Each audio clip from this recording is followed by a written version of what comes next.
Au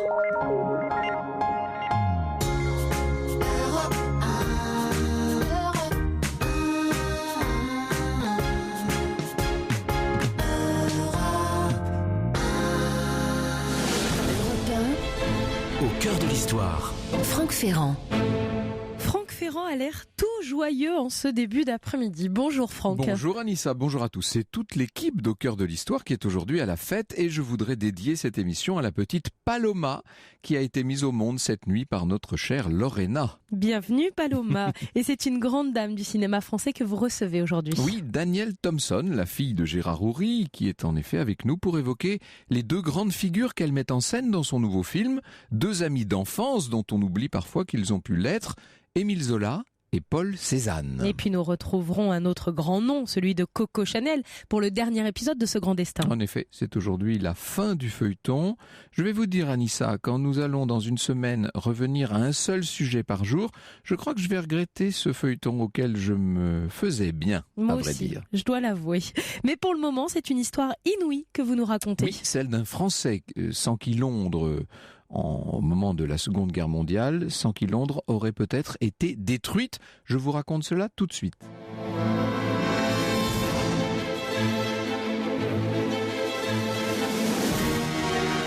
Europe 1. 14h, 15h, au cœur de l'histoire.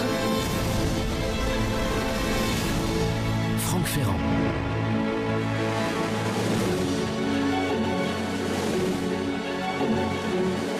Été 1943, en Normandie, plus précisément en Seine-Maritime. Le temps est magnifique, comme quoi il ne pleut pas toujours en Normandie. Michel est en bleu de travail, avec un vieux sac de toile à l'épaule. Il marche d'un bon pas sur deux petites routes. Il est de taille moyenne, mince, athlétique, il a les yeux vifs. Et lorsqu'il enlève son béret noir, pour s'éponger le front, parce qu'il fait très chaud ce jour-là, on peut voir ses cheveux châtains rejetés en arrière.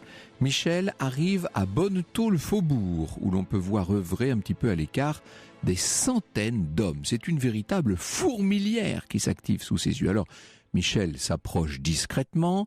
Ses ouvriers sont en train de construire toutes sortes de bâtiments, de tailles et de formes diverses. Approchons encore un peu.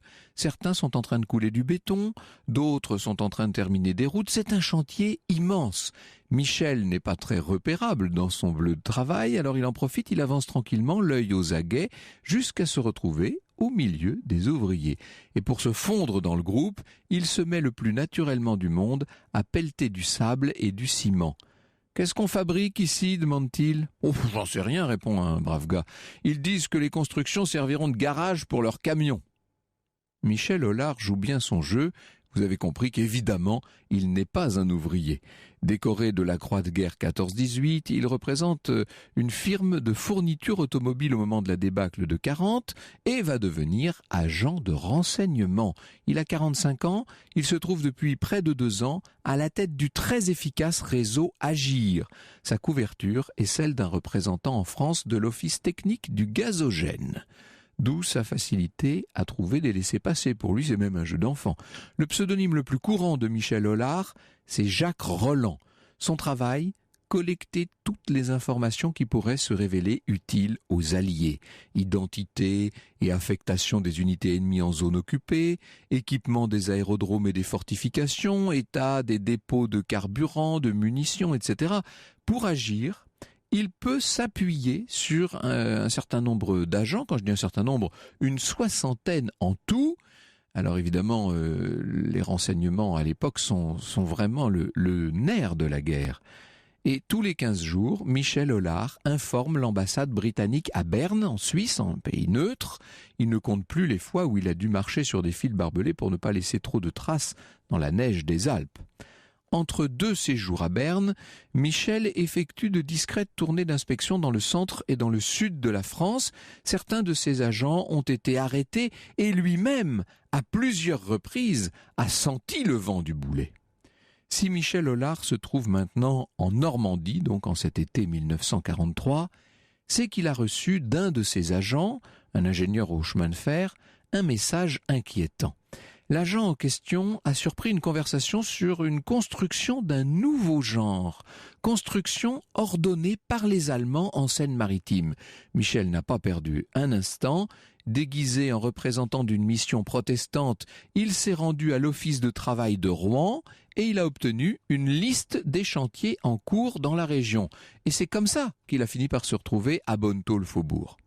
Très vite, Michel Hollard fausse compagnie aux ouvriers, il jette des briques dans une brouette et il commence à faire son petit tour d'inspection. Le chantier comprend une dizaine de constructions d'un seul étage, des constructions reliées entre elles par toutes sortes de chaussées et de chemins en ciment. Plus surprenant, de l'autre côté de la route, en bordure de la forêt, a été créée une aire cimentée que prolonge une allée de 50 mètres environ. Elle est plus large que les autres routes et d'un bout à l'autre, elle est bordée de murs épais. Michel, au prétexte de renouer ses lacets, se baisse, il sort de sa poche une boussole et il commence à étudier l'axe de la piste. Et puis, il reprend sa marche avant de tomber nez à nez avec un ouvrier. Une petite question en passant, comme ça, l'air de rien. « Dis donc, à quoi elle sert d'après toi, cette zone cimentée ?»« Oh, j'en sais rien, répond l'autre. Faut demander ça au contremaître, là-bas. » Michel hoche la tête. Il se dirige vers le contremaître, qui va se montrer nettement moins naïf. « Il y a beaucoup de chantiers dans la région, mais pourquoi est-ce que ça t'intéresse, toi ?»« Oh, comme ça, j'ai un copain qui cherche du boulot. Je lui ai dit que je lui ferais signe si j'en voyais. » Le contremaître grimace d'une manière peu engageante. Michel Hollard préfère battre en retraite. Il va bientôt rejoindre Paris par le train et tout le long du trajet, il repense à ces aménagements tellement spéciaux, tellement particuliers. Et lorsqu'enfin il regagne épuisé sa fidèle chambre d'hôtel, il trouve encore la force d'inspecter ses papiers. Il a déplié une grande et belle carte de la Normandie et de la mer Manche. Il y a reporté le tracé relevé sur le chantier, vous savez, à la boussole. Il prolonge la ligne encore, et il tombe directement sur Londres.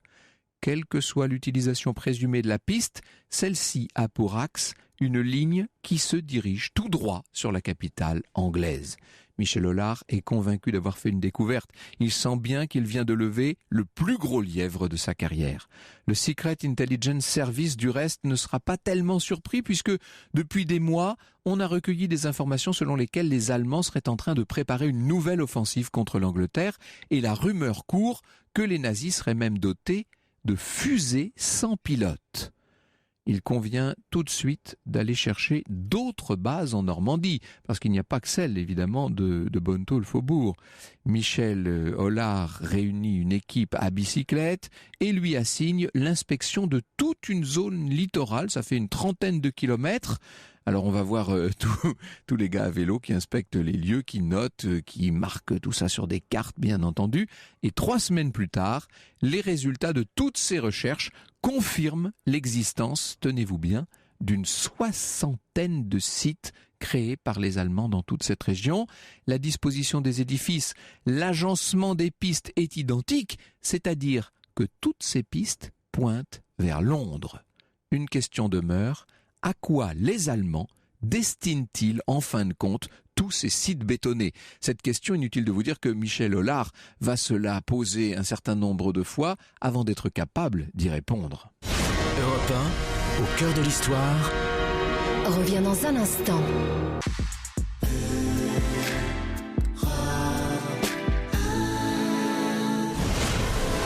Europe 1, au cœur de l'histoire. Franck Ferrand.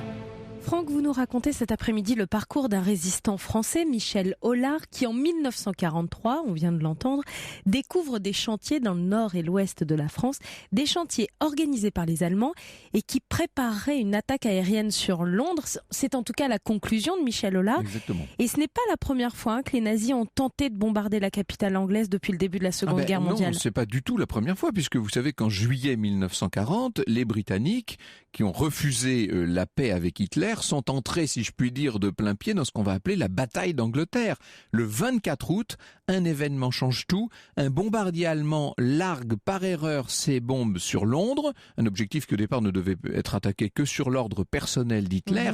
Et en représailles, la RAF, la Royal Air Force, va larguer des bombes sur Berlin. Alors là, à ce moment-là, Hitler change complètement son fusil d'épaule, il change sa stratégie et il décide de bombarder les villes britanniques et tout particulièrement Londres. Ça va être le fameux fameux Blitz, vous savez, à partir de septembre 40. Et pendant plus de 8 mois, l'aviation allemande, la Luftwaffe, qui est sous le commandement d'Hermann Göring, la Luftwaffe lance une série de bombardements sur la ville.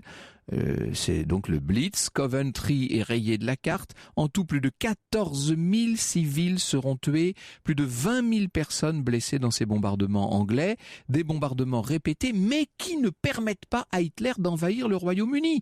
Ce qui fait que jusqu'en 1943, les Allemands réfléchissent à un nouveau plan d'attaque. Et d'ailleurs, c'est ce que veut découvrir Michel Hollard et ses agents du réseau AG1. Exactement. Et un jour, un des membres du fameux réseau, justement, présente à Michel Hollard un trentenaire qui a l'air d'être impatient d'entrer dans la résistance, s'appelle Robert Rubnack, et celui-ci est venu accompagné d'un copain, du jeune André, qui se trouve être dessinateur industriel au Bois-Carré dans la Somme.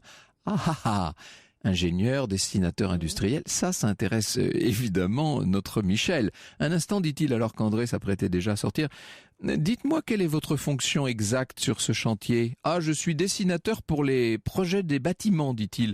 J'établis les plans détaillés, c'est un sacré travail. Tiens. Ce dont j'ai besoin, lui dit Michel, vous êtes peut-être à même de me le fournir, vous êtes peut-être même le seul à même. Il me faudrait un ensemble complet des plans d'une de ces bases allemandes, justement. J'ai bien peur que ce soit impossible, dit le jeune André. Les Allemands nous ont fait signer à tous un serment de confidentialité. Mais ça n'a aucune valeur, jeune homme, lui dit l'autre. Nous sommes en guerre, je vous le rappelle. Votre participation au chantier allemand n'est pas volontaire, que je sache. Et 15 jours plus tard, le fameux André, qui entre-temps a donc pu être retourné, se présente à Paris muni des plans tellement attendus, mais des plans qui sont encore incomplets. Il doit exister un plan spécial pour l'air cimenté. Or ça, c'est la clé de tout le dispositif. Et André est catégorique, l'Allemand qui le détient ne s'en sépare jamais. Il a mis la clé dans la poche de son imperméable, c'est inaccessible. C'est vrai, dit-il, qu'il quitte son bureau à 9h tous les matins et laisse son imperméable au porte-manteau. Eh bien voilà, Aussitôt dit, aussitôt fait. Munis enfin du précieux plan, Michel et André vont s'installer à la Varennes-Saint-Hilaire pour y travailler jour et nuit sans relâche et au bout de 4 jours, ils disposent donc d'un plan complet, détaillé. La base de Bois-Carré fait 315 mètres sur 180 avec des routes qui convergent vers une plateforme située au nord, orientée comme il se doit vers l'Angleterre, directement sur Londres. Une piste cimentée a été conçue pour supporter une piste d'envol inclinée à 15 degrés, autant dire une rampe. C'est de là que doit décoller le mystérieux engin qu'Hitler destine à Churchill. Le dispositif devrait bientôt fonctionner. Ça, c'est le début d'une fantastique course contre la montre. Michel Hollard expose ses plans à son chef à l'ambassade britannique à Berne, toujours. Sensationnel, notre plus belle prise, lui dit celui-ci. Fin octobre, les plans sont donc à Londres, la chasse aux renseignements s'intensifie, Downing Street prévient la Maison Blanche, Churchill et Roosevelt sont d'accord sur ce qu'il convient de faire, et bientôt, début décembre 1943, grâce aux informations sensationnelles de Michel Hollard et de ses agents, la Royal Air Force va pouvoir bombarder les fameuses rampes de lancement installées par les Allemands en bordure de la Manche. Plus d'une dizaine de ces installations seront détruites en seulement quelques jours. On peut dire qu'il était temps. Parce que ce que ne pouvaient pas savoir encore les Britanniques, c'est qu'Hitler avait fixé sa première attaque au 15 décembre. Ah oui, en effet. Les Allemands devaient envoyer à 260 km des missiles de croisière V1, donc des missiles de 8 mètres de long chargés de 800 kg d'explosifs, avec un débit mensuel prévu de 5000 bombes volantes. Lors des bombardements anglais, les pertes en vie humaine sont très lourdes, mais elles seront surtout matérielles. Jusqu'au 31 mars 1944, sur 104 plateformes, les raids aériens en détruisent 9 complètement, en endommagent 35 gravement et 20 légèrement. Des raids de V1 seront menés sur l'Angleterre, mais si le plan n'avait pas été découvert par Michel Hollard et par ses hommes, on peut estimer que l'attaque aurait été 6 fois plus meurtrière et qu'elle se serait étendue qu'elle aurait eu lieu sur 9 mois au lieu des 3 finalement retenus. Pour Michel Hollard, C'est donc une belle mission qui est accomplie. Les semaines passent, néanmoins il sent l'étau se resserrer autour de son réseau. Certains de ses agents ont été arrêtés. Il est fatigué par tous ces kilomètres avalés, presque toujours à pied ou à vélo, vous savez, par toutes ces nuits passées dans des trains, parfois dans des toilettes pour se cacher, faute de place, sans repos, sans nourriture. Sa famille, cachée à la campagne, lui manque bien sûr, et désormais il fait très attention à tous les endroits qu'il peut fréquenter. Quand il doit prendre le métro, par exemple, il prend son ticket, il patiente jusqu'au moment où il entend le grondement de la rame qui entre en gare. À ce moment-là, il dévale les marches, il passe le portillon. Lorsque celui-ci est prêt à se refermer, il bondit dans un wagon sans qu'un filateur puisse le suivre. Le 5 février 1944, Michel Hollard est à Paris. À 6h15 du soir, il arrive au café des Chasseurs en face de la gare du Nord. Et là, 4 agents l'attendent. L'établissement est plein. 2 hommes, l'un accoudé au bar et l'autre debout près de la porte des lavabos, ont l'air louches. Et Hollard se dit que tout ça n'est pas normal. Il a un très mauvais pressentiment. Europe 1, au cœur de l'histoire.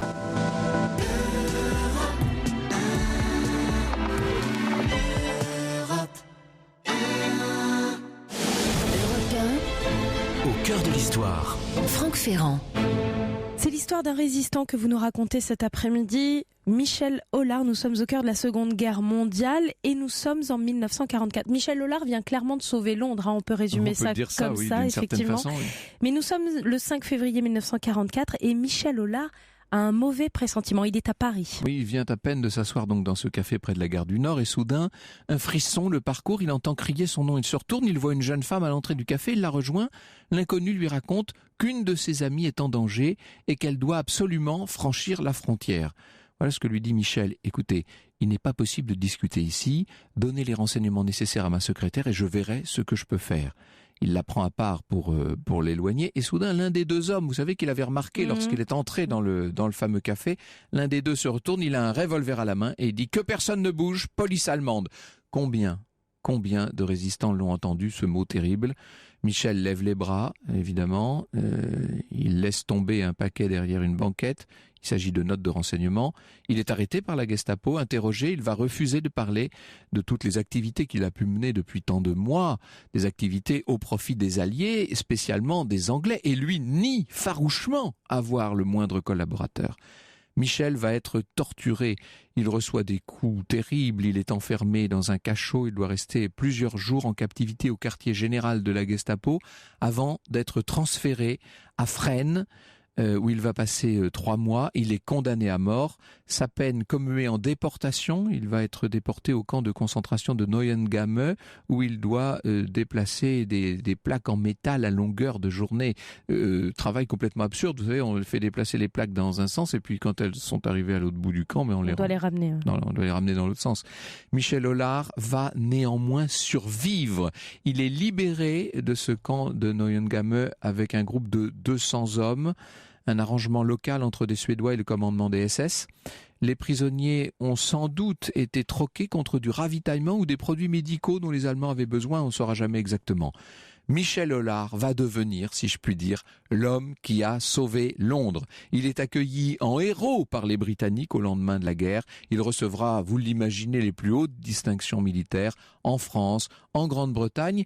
Il mourra à 95 ans seulement en 1993.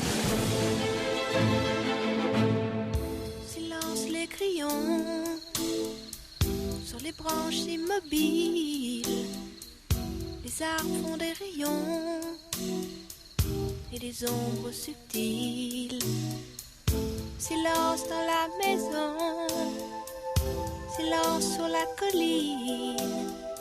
C'est parfum qu'on devine, c'est l'odeur de saison. Mais voilà l'homme sous ce chapeau de paille, détache plein sa blouse et sa barbe en bataille. Ses alpins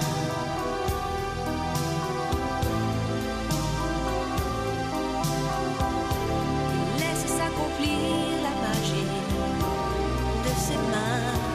Ses alpins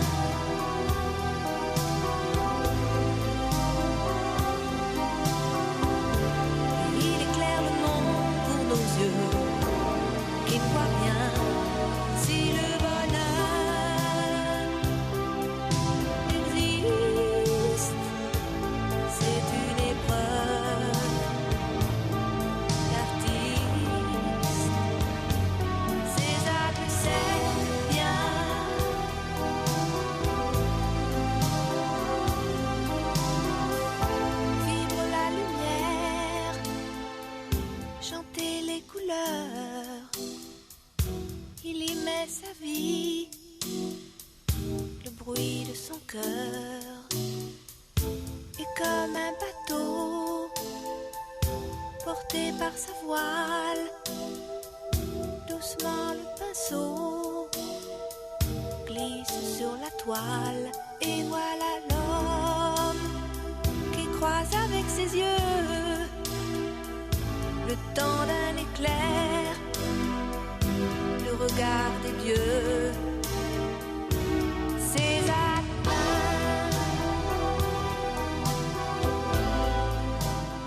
Depuis mercredi, il y a un très joli film à voir au cinéma. Il s'appelle Cézanne et moi. Vous l'avez vu, Franck Ferrand, et vous l'avez adoré. Nous recevons aujourd'hui sa réalisatrice Danielle Thompson. Eh oui, bonjour Danielle Thompson. Bonjour. Merci beaucoup d'être avec nous pour venir parler de Cézanne et de Zola. Alors on savait que ces deux-là s'étaient bien connus dans leur enfance. Vous nous montrez toute la subtilité et toute la difficulté de cette relation, j'allais dire d'amour-haine, en tout cas d'amitié difficile. Alors on savait, c'est un grand mot, vous le saviez parce que vous savez tout, mais moi je suis un petit peu comme le commun des mortels, c'est-à-dire qu'à part les experts effectivement et les historiens et les gens qui sont spécialisés soit dans Cézanne, soit dans Zola, soit dans les deux, à part ça, je rencontre aujourd'hui peu de gens qui connaissaient cette... Alors non pas cette histoire, parce que finalement c'est une histoire, c'est moi qui en ai fabriqué une histoire. Oui, c'est vous qui en avez fait une histoire. Mais cette relation qui m'a complètement étonné quand j'ai lu ça au détour d'un magazine il y a une quinzaine d'années, et où j'ai appris non seulement qu'ils étaient évidemment très très proches et dès l'enfance, mais qu'ils s'étaient fâchés. Évidemment, c'est la fâcherie qui, en tant qu'auteur, m'a intéressé. Et je me suis dit, un jour, je vais me plonger là-dedans, un jour. Et puis ce jour est enfin arrivé, il y a 3 ans. Et vous avez réalisé ce film magnifique, alors avec bien sûr Guillaume Canet et Guillaume Gallienne, puisque ça on l'a beaucoup dit depuis quelques jours, et puis un certain nombre d'autres remarquables interprètes d'ailleurs, hein, il faut le dire, dont Sabine Azema. C'est très très important les seconds rôles, parce que ce sont des rôles qui doivent être... Enfin, des personnages qui doivent être très marquants, parce que sinon on les oublie ou voilà, ils sont coupés au montage. Donc c'est très important d'avoir des merveilleux comédiens pour jouer ces personnages autour d'eux. Paul et Émile, Cézanne et Zola se sont connus dans leur prime enfance. Il y en a un qui appartenait à la bonne, en tout cas, bourgeoisie. L'autre qui était d'un milieu très modeste. Et puis petit à petit, c'est l'inverse qui va se passer. C'est un véritable jeu de ciseaux. Il y a une inversion des rôles avec toutes les complications que cela suppose. Nous y venons avec vous, Danielle Thompson, dans un instant. Europe 1, au cœur de l'histoire. FR.fr.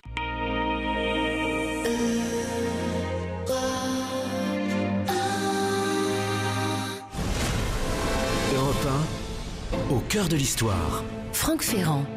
L'amitié extraordinaire entre Paul Cézanne et Émile Zola, on en parle puisque cette amitié, vous pouvez la vivre au cinéma depuis 2 jours maintenant. C'est un film Europe 1. Il s'appelle Cézanne et moi et vous recevez sa réalisatrice Danielle Thompson. C'est un film, je le précise tout de suite, Anissa, qui est extrêmement fin dans son approche du passé. C'est suffisamment rare dans le cinéma français pour être souligné, parce que d'habitude, ce sont les Anglais qui savent faire ça magnifiquement. Là, vous nous ressuscitez ce 19e siècle, Danielle Thompson. Vous le connaissez bien, le 19e siècle, et vous l'aimez visiblement. Alors je le connaissais en fait bien et mal, c'est-à-dire que j'avais un petit peu une vision globale du 19e siècle. Je mélangeais un peu les dates, bien sûr, alors la Révolution française au début, et puis Napoléon III plus tard, et puis la Commune, et puis les impressionnistes, et puis le train, et puis même le cinéma, et puis... Mais c'est vrai qu'il y a tout ça dans le 19e siècle. Oui, il y a tout ça dans le 19e siècle, alors, et puis évidemment les grands auteurs qui vont de Flaubert, évidemment, en passant par Zola, et George Sand, et Stendhal, et Dumas, enfin je veux dire...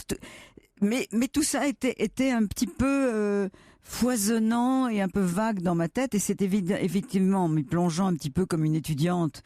J'ai retrouvé le bonheur de faire des études et de me plonger comme si j'allais écrire une thèse. Et vous avez retrouvé les tableaux, les photos, etc., à partir desquels vous avez recréé ces décors, ces costumes, cette atmosphère qui sont très justes. Je les ai retrouvés, puis ils sont devenus très vivants. C'est ça qui est passionnant dans un travail comme celui-ci, c'est que tout à coup, en effet, j'ai pris des dizaines de photos de tableaux dans tous les musées où j'ai pu aller entre les États-Unis, la France, l'Angleterre et autres.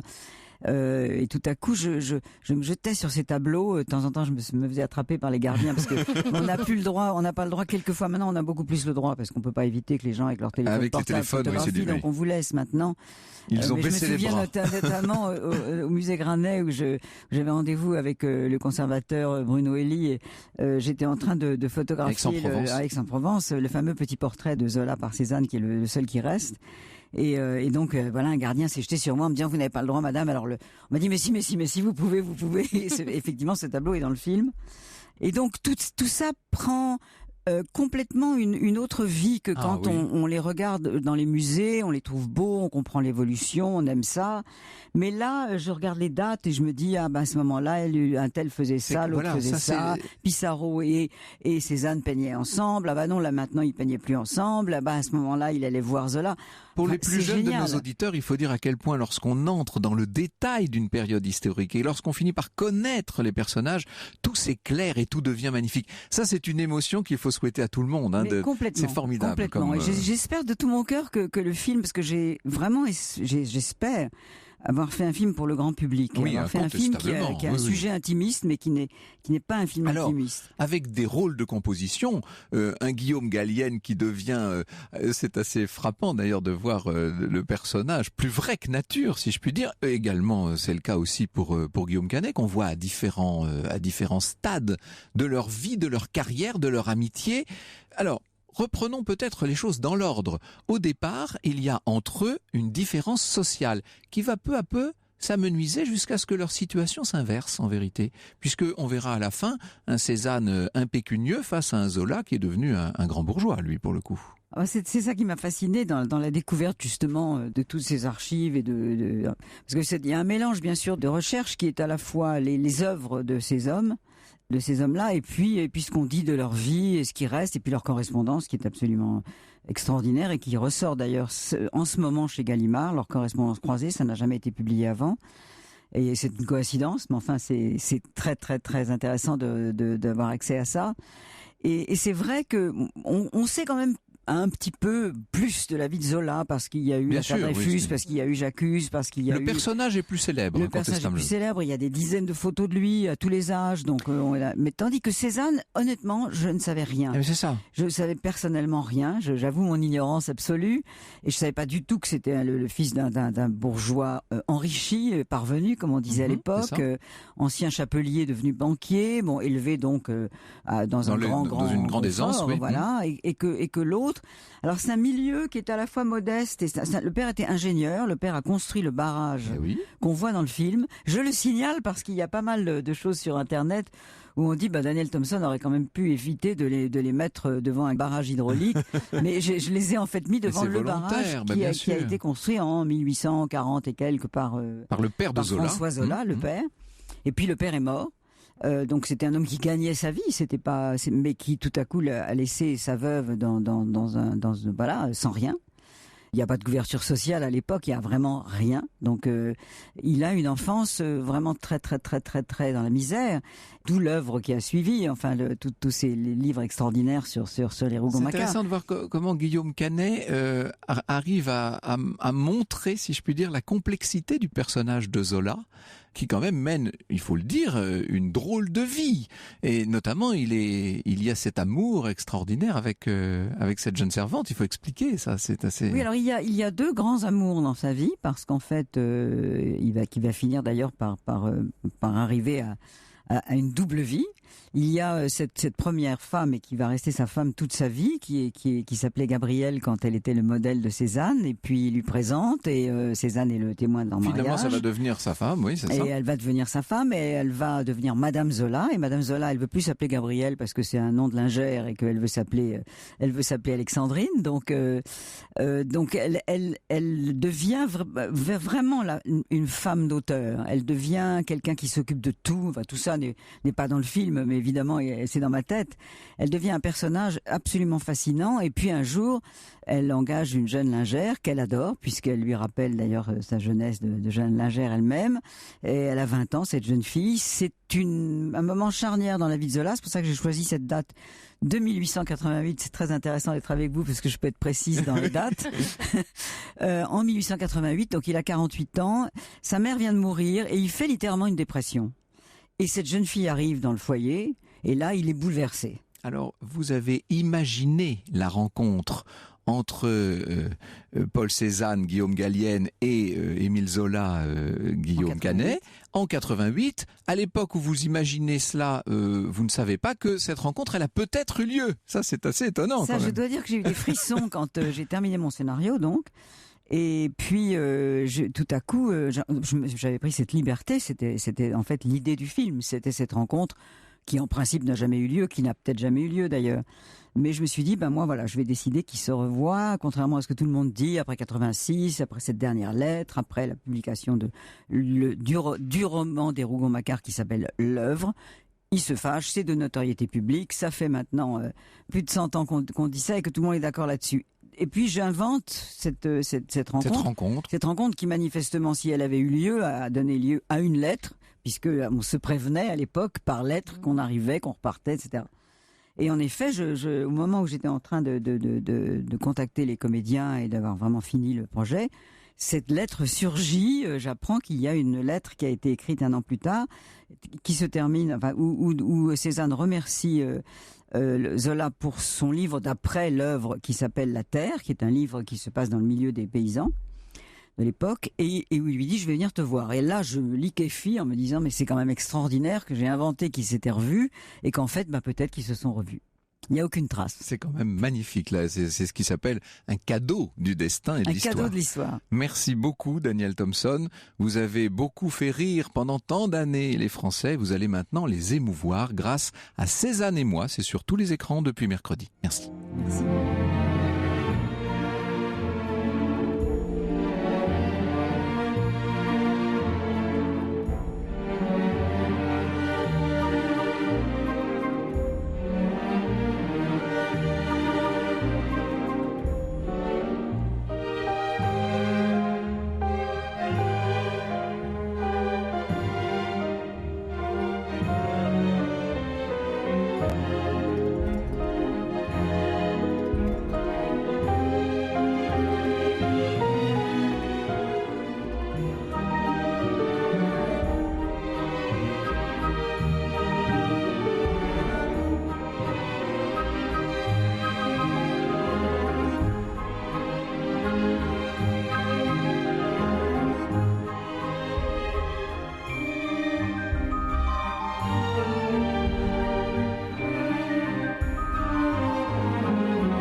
Cette musique qui vous accompagne toute cette semaine, cette musique qui annonce le feuilleton consacré à Coco Chanel. C'est déjà le 5e épisode aujourd'hui. Alors vous êtes nombreux à nous demander sur les réseaux sociaux, sur Twitter avec le hashtag ACDH ou sur la page Facebook Au cœur de l'histoire. Vous êtes nombreux à nous demander quel est le titre de cette musique. Eh bien c'est tout simplement un extrait de la bande originale du film Coco avant Chanel, le film d'Anne Fontaine avec Audrey Tautou qui était sorti en 2009 et c'est une musique signée Alexandre Desplat. Alors on va revenir un petit peu sur la vie de Coco Chanel, c'est la fin, malheureusement on s'approche de la mort de Coco Chanel. Hier elle a été interrogée par la FFI suite à ses activités pendant la Deuxième Guerre mondiale, mais elle n'a pas été inquiétée, Coco Chanel. Non, disons qu'elle a été très rapidement libérée. Les FFI qui l'ont interrogée n'avaient pas les éléments dont nous disposons nous, et il n'était pas tout à fait, il n'était même pas du tout au courant des différents voyages qu'elle avait pu faire à Berlin et de la mission qu'elle avait accomplie à Madrid à la demande de Walter Schellenberg en accord avec Gunther von Dinklage qui était une mission de renseignement. Je vous ai dit à quel point Coco Chanel avait été impliquée dans cette affaire. Elle possédait même sa propre carte à l'Abwehr, donc dans les services de renseignement allemands.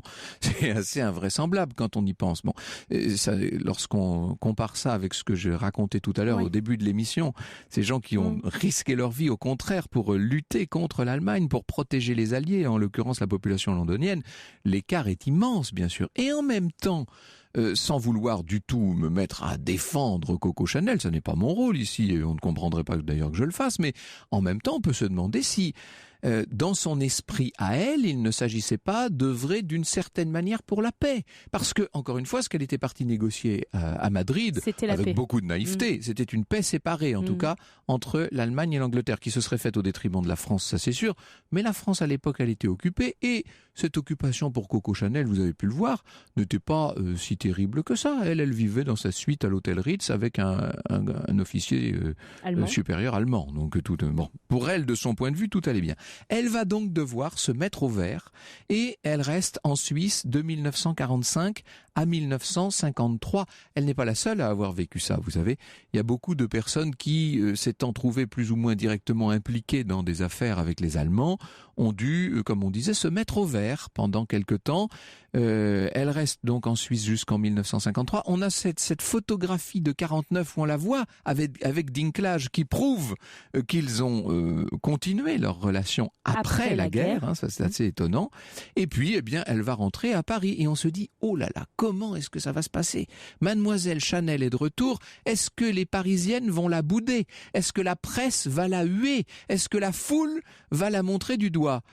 On la montre du doigt, mais pour de bonnes raisons. C'est immédiatement, dès 1954, un triomphe. Au cœur de l'histoire. Sur Europe 1.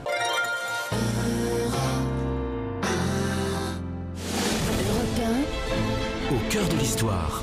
Franck Ferrand.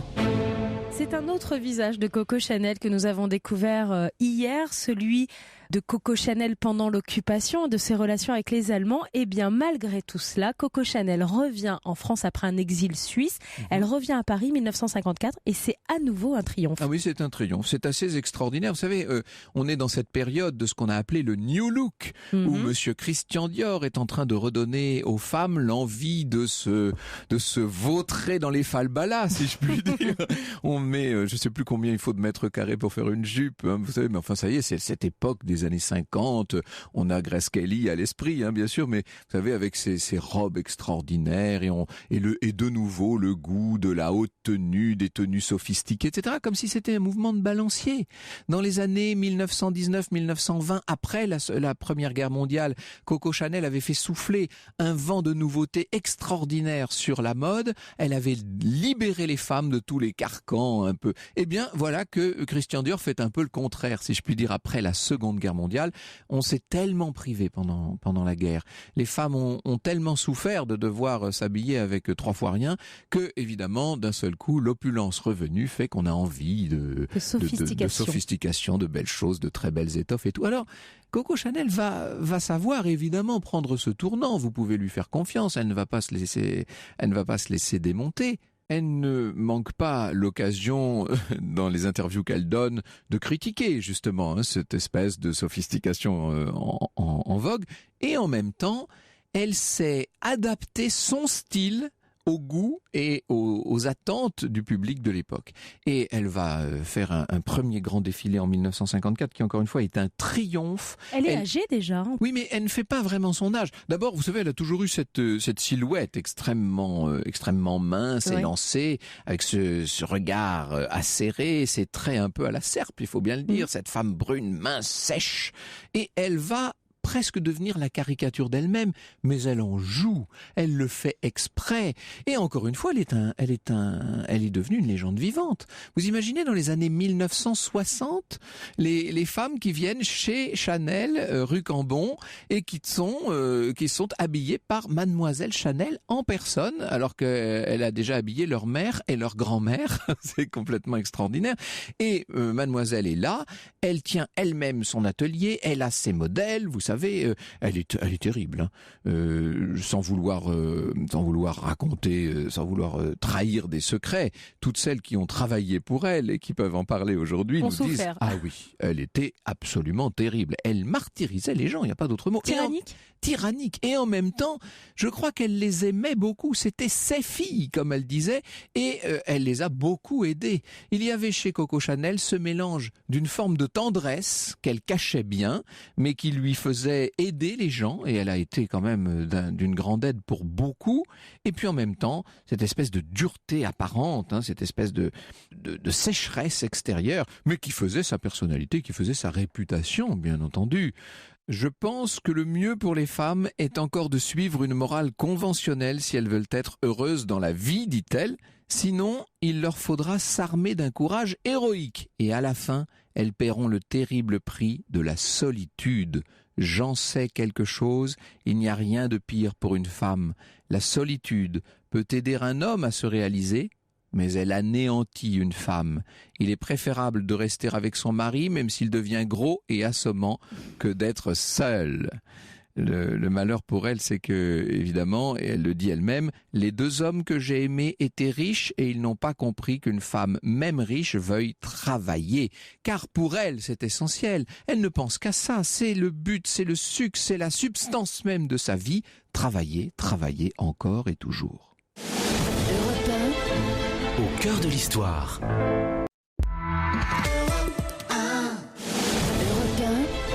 Au cœur de l'histoire. Franck Ferrand. Elle a travaillé quasiment jusqu'au bout de sa vie. Le travail était sa priorité, c'est ce que vous venez de nous dire.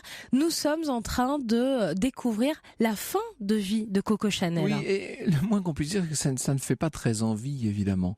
C'est devenu une dame, alors elle est entourée de la meilleure société, elle a des amis assez drôles, on passe quand même des soirées amusantes chez Coco Chanel dans les années 1960, mais elle-même est sèche, elle a tendance à avoir la dent dure. Elle critique beaucoup, vous savez, ça fait partie de ces gens qui, sous les fenêtres desquels il vaut mieux ne pas passer, comme on disait à propos de Madame de Montespan. Et elle est tenaillée par toutes sortes de phobies. Elle porte en elle des peurs profondes qu'elle ne craint pas d'avouer, nous dit Gimino. Peur de voyager en avion, en auto. Et là, on peut penser peut-être qu'elle songe à la mort de Boy Capel. Ouais. L'auto, depuis ce jour-là, elle a pris la voiture vraiment en grippe.